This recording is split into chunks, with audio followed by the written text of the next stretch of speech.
Just after 3 a.m., we are making our way to downtown Manhattan to begin briefings on ICE actions to come this morning.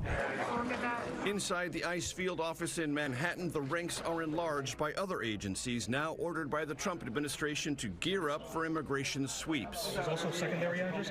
The plan? Multiple pre-dawn raids targeting undocumented immigrants with criminal records. The charges range from murder to theft to kidnapping. We are going to take every precaution when we're trying to apprehend these folks.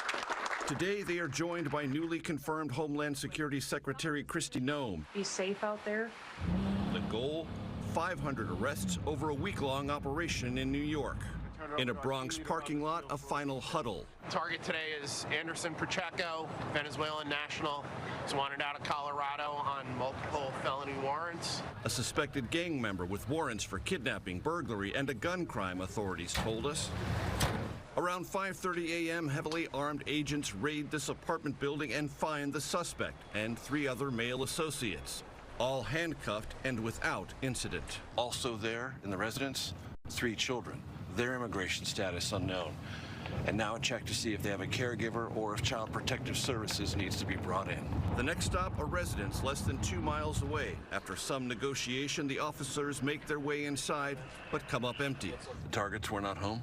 No arrests, no detentions. Federal law enforcement is working with limited help from New York City police because of the city's laws protecting undocumented immigrants. Some might say, isn't New York a sanctuary city? But you said the mayor's been cooperative? The mayor's been fantastic. In fact, I talked to him on the phone probably 4 or 5 times last night. One of these individuals was so dangerous that we needed the backup of the NYPD to be there in case things went south. Today's Bronx operation required around 36 law enforcement, yielding a handful of arrests. Is that a ratio you're comfortable with? It is, absolutely. I won't doubt what they need for support and backup. Are you aware you're in violation of our laws? You want cameras at these events, don't you? And some would say you want this spectacle to be filmed.